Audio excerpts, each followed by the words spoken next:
welcome to Between Sundays.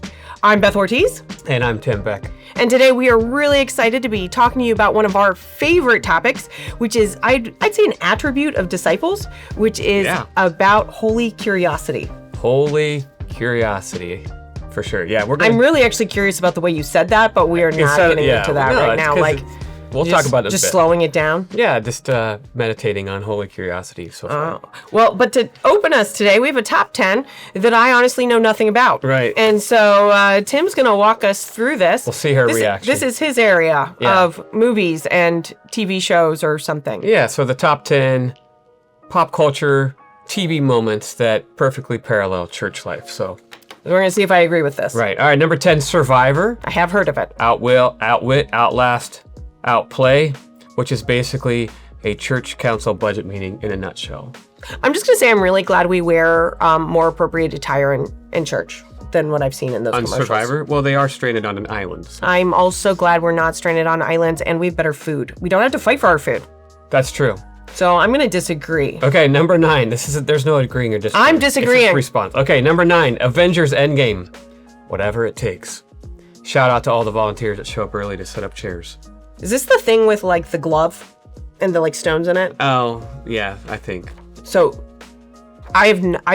is that inaccurate? Can I admit that I'm not a huge superhero movie fan? Although, shout out to Superman, because that's old school. But Superman's so boring. Yeah, anyway. He doesn't even know where to wear his underwear. But yeah. It's on the outside of his clothes. I understand it's because of drawing techniques and blah, blah, blah, blah, blah. All right, okay, just go on. I'm not buying this top 10. All right, number 8, The Office. The awkward silence after somebody says any other announcements.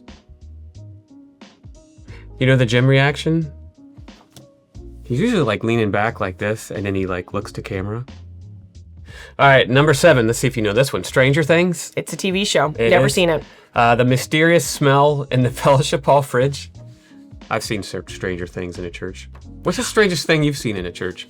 The cat that lived in our organ. Oh, right. Yeah, it was pretty awesome. My dad was a pastor in rural Kentucky back in the day, and they had a pig that got loose in their church. And it smelled. Is that the story of then how they had pulled pork the next week? Because that would take a really dark twist. Yes, it would. But I'd kind of like it. I'm down to play if that's your church. We have talked about sacrifice in church, so okay. I don't know. Different type of sacrifice. Fair point. Okay, number 6. Now that we have carpet, I don't think we do that as much. Yeah, number 6, Frozen. That's got to be something I know that. I know Frozen. I won't sing it. I'll say it. Let it go. And I mean, what does that tell us about church? Sometimes we just have to let things go. It's true. Like what color are we going to pick the carpet for the sanctuary? What do you think is the ideal carpet for a sanctuary color? None. No carpet? I am anti-carpet. I am luxury vinyl plank all the way. Okay. Always. No pews either. Oh. Just pillows on the floor. Okay. I'm obviously making this up at this point. Please don't make me sit on the floor. I'm old. I creak. Yes, and so do the church pews when we get out of them. So that's true. That's where you put the church. All right, number 5. Today. Game of Thrones. I don't actually know. I've read the books. That. Oh. I hope this is not like a red wedding moment. A new member suggests, why don't we just change things? I don't know what that has to do with Game of Thrones, but... Okay, so if anybody's watching this and you know Game of Thrones better than we do, how does that have to do? I don't know. It hasn't. I don't think this is our list. I'm gonna be honest. This is good. Number 4, Fast and Furious. Oh, this is perfect. Quick sidebar. Fast and Furious. When you're late to church and the kids are in the back of the minivan, what's the conversation that's happening in the minivan as compared to when you're walking into the church building? I'm never late. Oh, sure. Let's just be honest, guys. When you're late to church and the kids are in the back and they're a little bit grumpy because they didn't want to get up so early, it's chaos in the van. But as soon as you get out of the van, they're the perfect family. Oh, no, we're chaos in the church, actually. We are better in the van. We show up and we are just pure chaos all the time. I pinch my kids to get out of sermons and stuff. Okay. Number 3, Friends. It's not accurate. The TV show Friends. I'll be there for you. You see? That's the opening song. The prayer chain, but faster than Wi-Fi. I'll be there for you. I love a good prayer chain, I've got to say. Whether it's like traditional prayer chain or like email prayer chain. I love it. I love that that's a practice that we find ways to continue in different ways, that no matter what changes, we value prayer. So I'll be there for you. I'm down. Number 3 is the first one I agree with. Okay, and I have vivid memories of my mom in our kitchen with the long cord of the phone. on the prayer chain. We were the people you put at the end of the prayer chain because we weren't really going to call anybody, but that's not the point here. Okay. All right, number 2, the Lion King. This has got to be something you're familiar with, right? The circle of life. And here's the process of the circle of life in a church. You start off in the nursery, you move on to youth group, then you go to college, then you have a wedding in the sanctuary, and then you start serving on trustees. It's the circle of life. And then you're on trustees forever. Right. Because we got you to sign that contract in blood. 3 years plus. And number 1, Jeopardy. I love Jeopardy. The category, minor profits for $400, Alex. Nobody buzzes in. So there you go. There's our top 10 pop cultural TV parallel moments that perfectly align with church. Well, I feel like this is a good fit for our topic because I'm really curious about how any of those had to do with anything. And so with that, we will certainly have some more conversation about curiosity. All right. See what I did there? Yeah.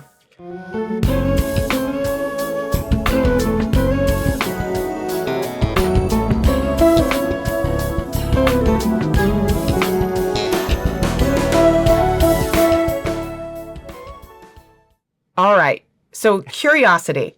And so throughout this web series, we've talked about a disciple, how to be a disciple in every day. And one of these, I think what I really consider like a key attribute of a disciple is curiosity. And I know you do too. That's actually one of I think the early things we connected about. Right. So I'm just going to start with the question of how is curiosity holy or faithful, depending on your word preference? Well, I think curiosity means that you want to learn about something. You want to just maybe do some investigating, inquire. Discipleship, there certainly is a lot of learning. The literal word disciple means to be a learner. You know, and again, in the old school context, you were an apprentice to a rabbi, or if you were an apprentice to a woodworker, you were learning, and that happens today. You might be an apprentice to be a pipe fitter. You have to learn how to do the job. So learning is literally in the definition of what a disciple is. So I think at the very core, if you're not curious about learning about Jesus, then you maybe aren't quite ready to be a disciple yet. However, there could be ways where fellow disciples, if we can pique the curiosity of those who are on the fringe of curiosity, does that make sense? Yeah. Those that are kind of in the realm. You were curious about being curious? Is that what you're basically, saying? yeah. Yeah. If we can find things that people are interested in and make them interested in the things that we're interested in, we can have some joint connection there. But curiosity certainly could be a core principle, I think, of discipleship. Well, and I would agree. And I think for me, too, there's an element of not just being about curious about God, but curious about what God has created. Right. Because, I mean, I think in this world, if we stop, and for me, curiosity is also tied with like wondering, like wandering and wondering.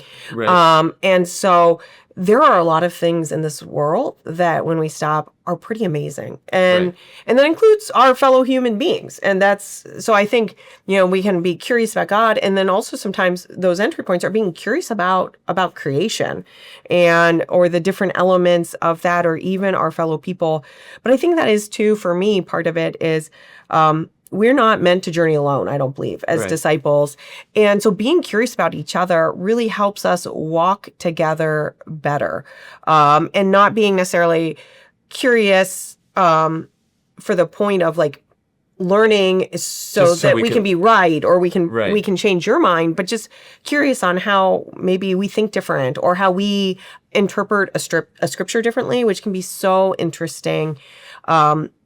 And that's one of the things with our discipleship small groups. What I often tell people is all you need, any church, any size, any number of people, you need to be curious about God, you need to be curious about each other, and it is helpful to have a Bible. Right. But I mean, I just think that's how we access a lot, especially because we know we can't know everything about God.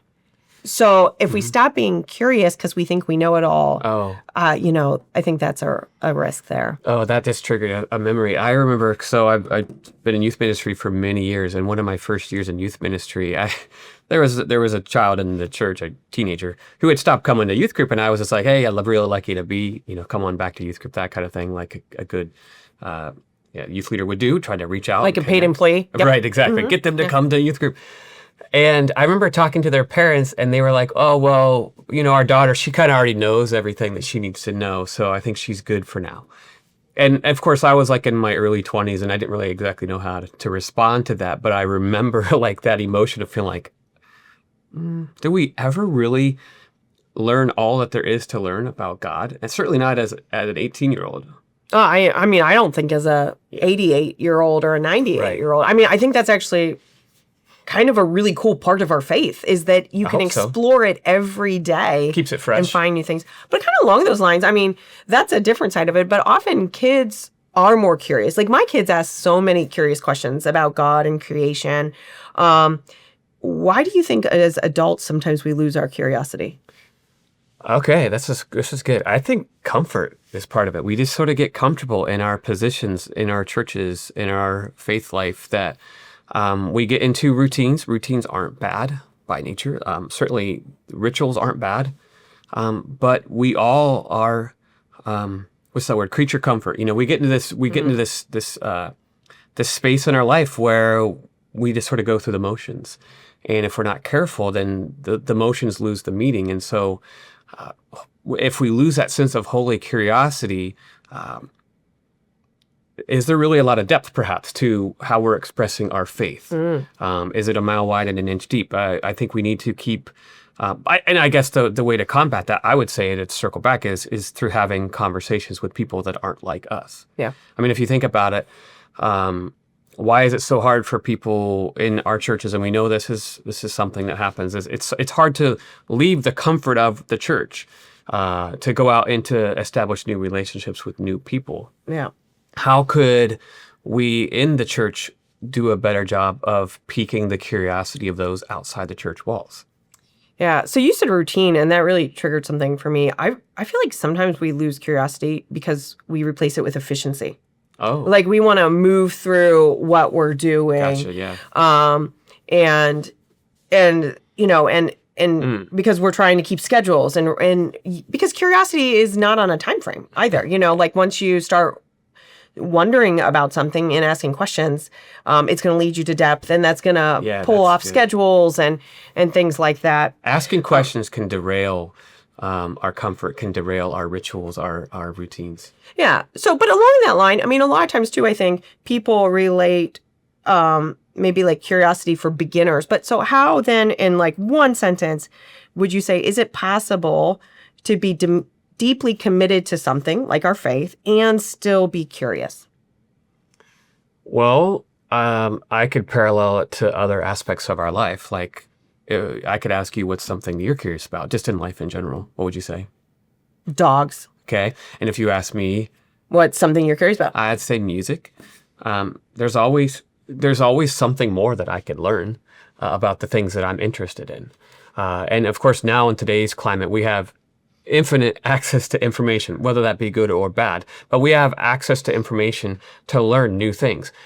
That's to what you said earlier about young people being curious. Of course, they are comfortable with the technology. They can find answers to things they're curious about. But I mean, I don't know though. I'll say on the other side of that though, some of the funnest things to be curious about are the things we're never going to find the answer for. Okay. I mean, that's so with technology. Yes, we can find answers. Right. That doesn't always satisfy. But no, and it shouldn't. Technology, AI are never going to tell us all the answers about God, and so I think that's amazing with it. And so, I mean, we're in and out of this attribute here, but I would say, we got to stay curious and stay curious. And that's one of the things if, as we talk about, we hope people connect with us. We would love to talk about how to help curiosity roam free in your discipleship life, individually and collectively, because it's also our joint faith life is pretty exciting too when we get more curious around our neighbors and things. So along that lines, though, as we kind of move to the end of this episode, I've got Tim has been a long time youth director and working in local churches and taken probably lots of church trips throughout the day. So I'm curious, as it would be, about these church trips, which I think you should probably think twice before going on. All right. Okay. And see what you think of these. So number one, church trip to think about twice before going on, axe throwing. Axe throwing? Definitely not with like a 12-year-old small group of boys, no. See, I went the other way. I went with not with the committee that's in current conflict with literal axes to grind. Okay. I've been axe throwing once now. I know there are rules to be followed. So also maybe this isn't the activity for the people who cannot follow rules at all. Yeah, it's too dangerous. Yeah, double check your insurance though. Okay. Yeah. Bull riding. Hard pass. I mean, yeah, I'm gonna actually say I'm not all that curious about a church group going bull riding. No. But if you are the church group that did that, I would love to see some pictures of it. Yeah. Preferably not from the ER. Right. Okay. So we've got one maybe, one no. Black Friday shopping. Because it does teach about endurance and strategic planning. Sure, So why maybe not? you Let's take do your it. top planning team out. Yeah, you divide and conquer. Everybody has a task, something you need to go grab at the store, whatever store you're at, you know? So you would take them out Black I'm Friday. down for that, yeah. I don't think I would. I don't Grab want to some take myself out coffee, there. Get up All right. early. All right, last one. I don't know. Escape room.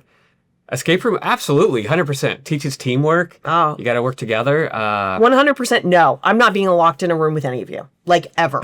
Like, there is no amount of anything to lock me in a room with you. There is no curiosity for me in that. Though, then, based on this, now I have to open myself back up to it. That is unfortunate when we teach ourselves things. There's Okay. a lot we could talk about with curiosity. All This right. is a good start. So we are going to end this with a mailbag from one of our people connected with us here.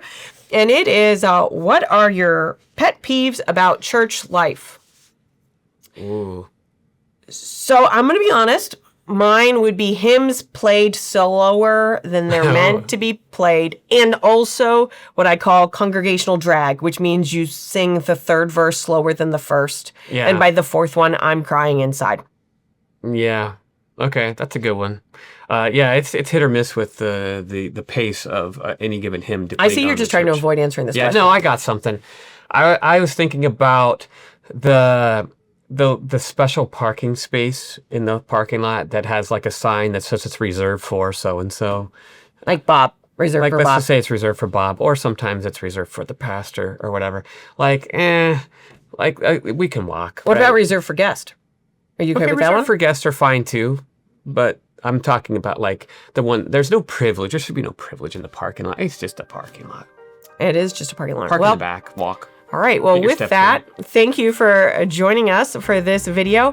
And more than anything, I think we hope that today that you're a little curious about this amazing creation and about our amazing God. Thanks.